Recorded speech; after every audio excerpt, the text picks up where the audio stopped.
वानाडोंगरीत भूमाफियांचा पर्दाफाश, सेवानिवृत्त कॅप्टनचा इशारा, परिसरात खळबळ. हिंगणा तालुक्यातील वानाडोंगरी परिसरात भूमाफियांच्या कथित कारवायांचा मोठा खुलासा समोर आला असून संपूर्ण परिसरात एकच खळबळ उडाली आहे. सेवानिवृत्त कॅप्टन गोपाळ ठाकरे यांनी एक आक्रमक व्हिडिओ व्हायरल करत भूमाफिया, माजी सरपंच आणि सहकार गृहनिर्माण संस्थेवर गंभीर आरोप केले आहेत. कॅप्टन ठाकरे यांनी आरोप केला आहे की ओपन स्पेससाठी राखीव असलेली जमीन बेकायदेशीररित्या विक्री करण्यात आली आहे. या प्रकरणात संबंधितांवर त्यांनी जोरदार हल्लाबोल करत कठोर भूमिका घेतली. व्हायरल व्हिडिओमध्ये त्यांनी थेट इशारा देत म्हटलंय की तीनही बापलेक समोर या, मग कॅप्टन काय करतो ते बघा. तसेच एका गुंडाच्या मुलाकडून धमकी मिळाल्याचाही गंभीर आरोप त्यांनी केला. सिंधुबाई नरुले यांच्या जमिनीवर झालेल्या कथित आक्रमणाचा मुद्दा उपस्थित करत त्यांनी पीडितेला न्याय मिळवून देण्यासाठी शेवटपर्यंत लढा देणार असल्याचं स्पष्ट केलं. याशिवाय वानाडोंगरीतील माजी नगराध्यक्षांच्या कथित घोटाळ्यांचाही त्यांनी पर्दाफाश करण्याचा दावा केला. या प्रकरणामुळे स्थानिक नागरिकांमध्ये प्रचंड संतापाचे वातावरण निर्माण झाले असून सर्वत्र या घटनेची जोरदार चर्चा सुरू आहे. नागरिकांनी प्रशासनाकडे तात्काळ चौकशी करून कठोर कारवाई करण्याची मागणी केली आहे. इशारा देण्यात येत आहे की वेळेत कारवाई न झाल्यास वानाडोंगरीत मोठा संघर्ष उभा राहू शकतो. सिटी इंडिया न्यूजसाठी रिपोर्टर नीलम चकोले. नमस्कार. वानाडोंगरी नगर परिषदेमधील प्रभाग नंबर 9 यांना मी आग्रहाची विनंती करते की आजपर्यंत या भूमाफियाच्या कारण माथ्यावर 4 आत्महत्या झाली आहे, परंतु ह्या गुंड्याला कोणीही आपली जागा दाखवून दिली नाही. आज वेळ आहे, तुम्हाला मी सांगते. याचा मला फक्त तारीख द्या, साल द्या, वेळ द्या. मी याची पूर्ण जन्मकुंडली काढून हा कसा दोषी आहे भूमाफिया, काला नाग, हे मी न्याय मंदिरातून न्याय देवतासमोर पेश करून तुम्हाला दाखवेल. प्रभाग नंबर 9 मेरे भाई और बहनों, बघा, 2 डोके असते, एक चेतन, एक अवचेतन. चेतन डोकं मेमोरी पूर्ण इन करते आणि जे अवचेतन डोकं असते ते स्टोरेज करते. तुम्ही जेव्हा संध्याकाळी आराम करता तेव्हा अवचेतन डोक्यावर जोर द्या आणि ह्या भूमाफियानं, गुंड्यानं, वानाडोंगरीच्या जे क्रिया करून 4 आत्महत्या झाली आहे, थोडासा कागद, पोस्टमास्टरचा कागद जरूर द्या. मी जन्मकुंडली काढेल, एवढा मला तुम्ही सहयोग द्या. कारण जसे याने वानाडोंगरीमध्ये 4 आत्महत्या करण्यास लोकांना भाग पाडलं, त्याच प्रकारे ह्या भूमाफिया, काला नाग, गुंड्यानं मलासुद्धा आत्महत्या करण्यास फार याचा हात राहिला, परंतु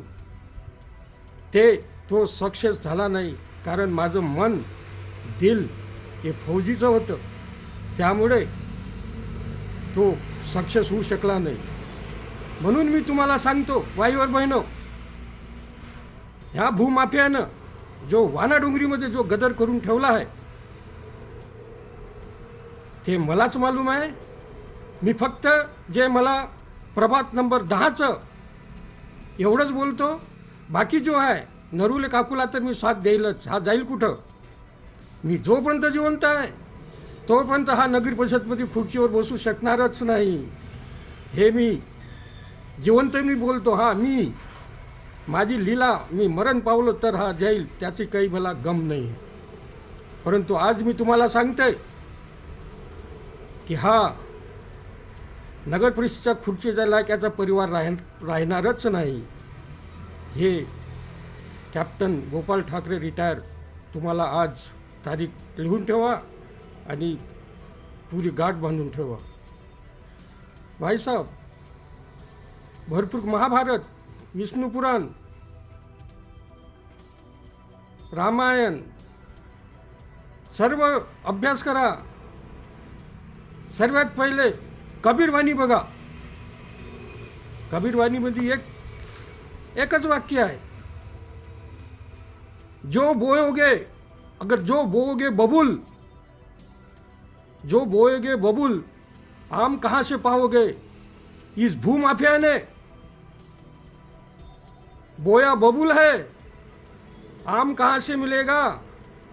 जैसा ये है वैसा ही इसका परिवार होगा। वो है, ये मुझे क्या धमकी देगा। एक मेरे पर कार लाता है, एक बोलता है मैं 5 तारीख को देख लूंगा। आ जाओ, मैंने इसलिए आज काला शर्ट पहना है, 5 तारीख को भी काला ही पहनूंगा। कपन का है ये। जिथं म्हणशील तिथं तयार राहीन, एकटाच राहीन। अगर तुझ्या धमक असन तर समोरून तुम्ही तिघही या, मी एकटा आहे, तुम्ही तिघं राहील। बघून घ्या, माझं वय किती आहे, 57 वर्ष। अरे 2.25 टांगवाला की अगर 2 टांग नाही करून दाखवले तर पाहून घेजो, तुला पताच लागून जाईल 2 टांग कसे बनते।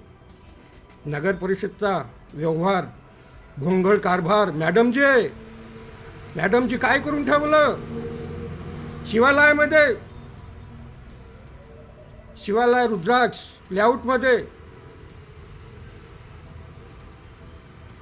डेव्हलपमेंट चार्ज घेतला मीच। माझे 7,500 स्क्वेअर फीट जागा आहे, 16,80,000 रुपये दिले माझे। खून पसिन्याची कमाई भ्रष्टाचारात जाऊ देणार नाही, ते काढल्याशिवाय राहणार नाही। मॅडमजी, तुमचा चपराशी होता तो, फक्त पेन्सिल लावून सह्या मारून काम करून घेतलं, हे तुम्ही लक्षात ठेवा। दुसरी गोष्ट,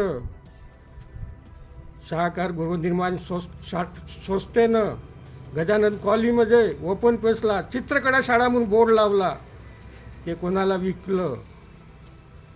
गणेश कॉलनीमध्ये ओपन पेसचे 4 प्लॉट बनवल्यानं विकले। लोकांचे खून पसीना प्यायचंच आहे काय तुम्हाला? भूमाफिया सरपंच असताना जे गदर करून ठेवला, सोडणार नाही। जाएगा कहाँ आएगा, मेरे छतरी के नीचे ही। तू कितना भी फड़फड़ कर ले, फड़फड़ करेगा और पंख दर्द होकर के नीचे गिरेगा, और गिरा के रहूँगा। नहीं गिरा तो ये पहलवान श्री तुकाराम ठाकरे का बेटा गोपाल ठाकरे नहीं होगा। ये तेरे को आज मैं समझा देता हूँ, और अपने पिल्ले को समझा देना। अगर तूने क्या खिलाया और क्या संस्कार दिया, मैं बोला ही है, जो बोया बबूल आम कहाँ से पाएगा। तू बोया ही बबूल है तो आम नहीं मिलेगा। भूमाफिया, गुंडे, मवालिये, समझ गया। मॅडम जी, सर्वात पहिले मीटिंग करून त्या बाईचं शेळखानीचा अर्ज सही करून वानखडे लेआउटमध्ये घुमून त्या बाईला जबरदस्त सह्या करून कोर्टात जॉब द्यावा लागन। लक्षात ठेवा, तुमचा 18 मिनिटाचा ऑडिओ क्लिप आहे, कोऱ्या कागदावर साईन केली मॅडम जी, कोऱ्या कागदावर।